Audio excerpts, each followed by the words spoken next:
Hi అండి, welcome back my channel veg foodies ఆర్జేవాయి. ఇవాళ నేను ఎర్ర నూకుతో ఉప్మా చేస్తున్నాను. ఉప్మా అనగానే అందరూ బోర్గా ఫీల్ అవుతారు కదా, ఇలా చేసి పెట్టండి. ఇది ఖచ్చితంగా మళ్ళీసారి కూడా ఇదే చేయమంటారు, అంత టేస్టీగా ఉంటుంది, హెల్తీగా కూడా ఉంటుందండి. ఎందుకంటే ఇందులో కావాల్సిన వెజిటేబుల్స్ కూడా యాడ్ చేశాను. రెసిపీలోకి వెళ్ళిపోదాం.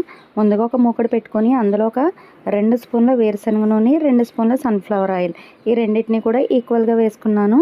ఇప్పుడు ఇందులో 1 స్పూన్ మినప్పప్పు, 2 స్పూన్ల శనగపప్పు, 1 స్పూన్ ఆవాలు, 1 స్పూన్ జీలకర్ర, 2 స్పూన్ల పల్లీలు, వేరుశనగ గుళ్ళు, ఇంకా 4 ఎండుమిరపకాయలు, 2 పచ్చిమిరపకాయలు సన్నగా చీరుకుని ఇవి కూడా వేసుకుని ఒక గుప్పెడంత కరివేపాకు, వీటన్నిటిని కూడా ఒక 2 మినిట్స్ కుక్ అవనివ్వండి.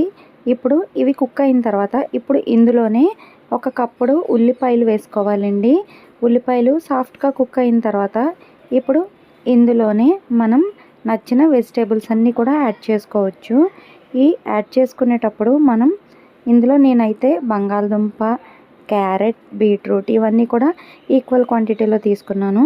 మీకు దీంతో పాటు క్యాప్సికమ్, గ్రీన్ బీన్స్, క్యాబేజ్ వీటిని దేనినైనా కూడా మీరు నచ్చితే ఇందులో యాడ్ చేసుకోండి. నా దగ్గర ఉన్న వెజిటేబుల్స్ ఇవి మాత్రమే, అందుకని ఇవి వేసుకున్నాను. ఇప్పుడు ఇందులో మనం మీల్ మేకర్ను కూడా 1 కప్పుడు మీల్ మేకర్ని వేడి నీళ్ళలో వేసేసి వీటిని బాగా పిండి ఇప్పుడు ఈ మీల్ మేకర్ కూడా ఇందులో యాడ్ చేసేసుకొని ఒక 5 మినిట్స్ మీడియం ఫ్లేమ్లోనే కుక్ అవనివ్వండి. ఇప్పుడు ఇందులో ఒక 2 స్పూన్ల జీలకర్ర, అల్లం, పచ్చిమిరపకాయలు, వెల్లుల్లి దీన్ని పేస్ట్ కింద చేసుకొని ఇందులో కొంచెం పసుపు కూడా వేసాను. ఈ పేస్ట్ను కూడా ఇందులో వేసేసి పచ్చివాసన పోయే విధంగా బాగా కుక్ అవనివ్వండి.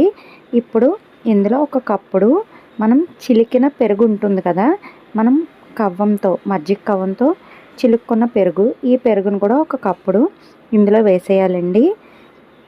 నేను ఇందులో పెరుగు మాత్రమే వేసాను, ఇందులో వాటర్ ఏం కలపలేదు, కొంచెం చిక్కగా ఉంటుంది.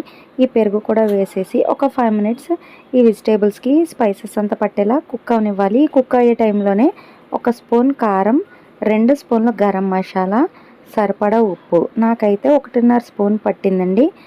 1.5 స్పూన్ ఉప్పు వేసేసుకొని మూత పెట్టి ఈ వాటర్ కొంచెం తక్కువ అయ్యే వరకు కూడా మగ్గనిచ్చి తర్వాత ఇప్పుడు ఇందులో మనం ఈ నూక ఉంటుంది కదా, దీన్ని 1.5 కప్పుడు నూక వేసేసుకొని బాగా కలిపి ఇప్పుడు ఇందులో సరిపడా వాటర్ వేసేసుకొని మూత పెట్టి బాగా మగ్గనివ్వాలి.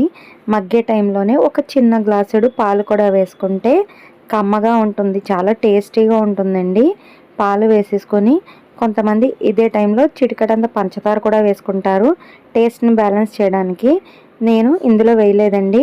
ఇప్పుడు సరిపడా వాటర్, అంటే ఇప్పుడు మనం 1.5 కప్పు నూక, వెజిటేబుల్స్ ఇవన్నీ యాడ్ చేసాం కాబట్టి దీంట్లో నేను 3.5 కప్పులు వాటర్ వేసుకున్నానండి. మరి ఎక్కువ వేసుకుంటే పేస్ట్లో అయిపోతుంది, మనకి ఇది పొడి పొడిలాడుతూ రావాలని చెప్పేసి ఇంత వాటర్ వేసుకొని పైన కొత్తిమీర, కరివేపాకు మొత్తం అంతా వేసేసుకొని మూత పెట్టి లో ఫ్లేమ్లోనే మగ్గనివ్వాలండి. ఇది బాగా మరిగే టైంలోనే లో ఫ్లేమ్ పెట్టుకోవాలి. అప్పటి వరకు హై ఫ్లేమ్లో ఉంచి తర్వాత లో ఫ్లేమ్లో పెట్టేసి బాగా ఇదిగోండి ఈ విధంగా అయిన తర్వాత ఒకసారి బాగా కలిపేసుకొని మనం ఒక 5 మినిట్స్ రెస్ట్లో ఉంచి తర్వాత సర్వ్ చేసుకోవచ్చండి. పొడి పొడిలాడుతూ ఉంటుంది, కమ్మగా ఉంటుంది.